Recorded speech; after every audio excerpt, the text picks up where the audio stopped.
Well, one of the biggest leaks in U.S. military history has exposed several cover-ups over the war in Afghanistan. It includes the deaths of hundreds of civilians. The whistle-blowing website WikiLeaks handed over 90,000 classified documents to British, American and German newspapers. They also include information on increased Taliban attacks, as well as NATO fears that Pakistan and Iran are fueling the insurgency. The White House says the leaked Pentagon files and field reports were no surprise, but that they do threaten national security. RT's Laura Emmett has more from London.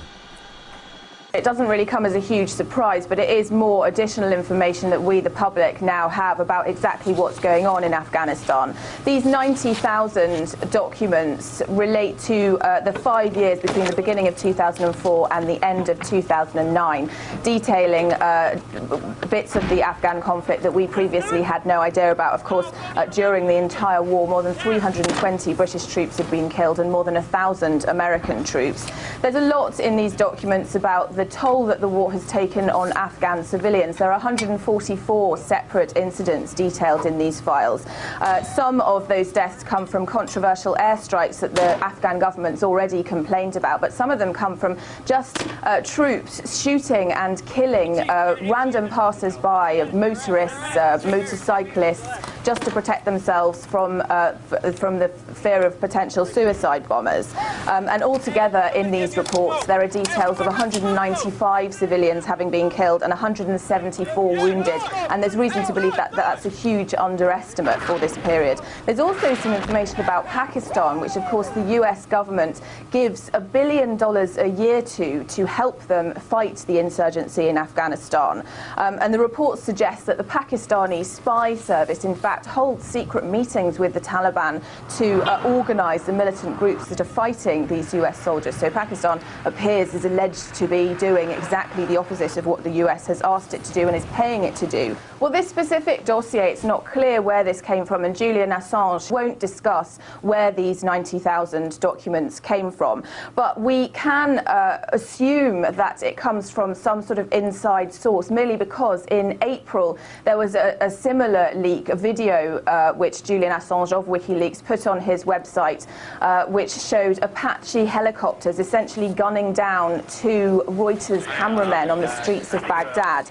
Now, someone has been arrested and charged with that, and he was Bradley Manning, only 22 years old, a military analyst who was working in Iraq. He's been charged with that, but he hasn't. It's not being suggested that he has any connection with these latest leaks. But of course, we're not the only ones who want to know where these leaks come from. The Pentagon is, of course, very concerned to know what has happened here, and in fact requested to meet with Julian Assange outside the US so that he could talk to them about it. He so far hasn't wanted to meet with them. RT's Laura Emmett right there. Well, to some in Afghanistan, the revelations themselves don't come as much of a surprise. But as Afghan MP Dawood Sultanzoy told us, what is interesting is that these key reports were kept secret.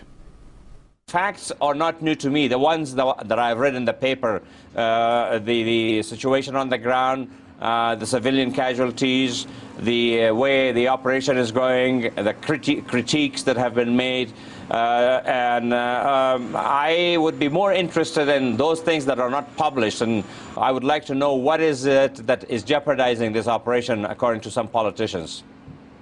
Well, earlier my colleague Kerry Johnston got more insight into the expose from RT military analyst Yevgeny Khrushchev and our crosstalk host Peter Lavelle. All it says is that how gutless and culpable mainstream media has been covering these wars. Gutless is what I say. Most of this information you could have found out yourself if you just tried a little bit, talked to witnesses.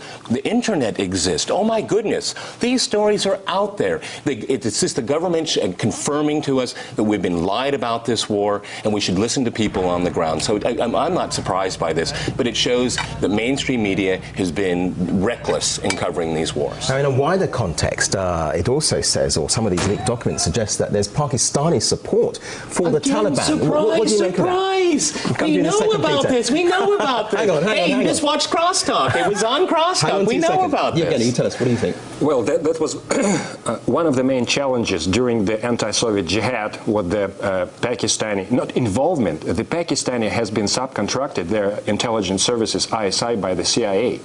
And that's the whole point. The whole trouble in Afghanistan regarding the insurgency, anti-Soviet insurgency, anti-American, whatever, anti-anybody insurgency in Afghanistan has been perpetrated, directed, and funded by the United States Central Intelligence Agency. They're their partners. The ISI and CIA, they're just in cahoots. 30 years ago, and the same thing. It's time to get out. It's time for the neighborhood to mend itself. This is an abject failure. The U.S. should get out now. No more review in December. This is the review. The review is it's a disaster. Get out of Afghanistan.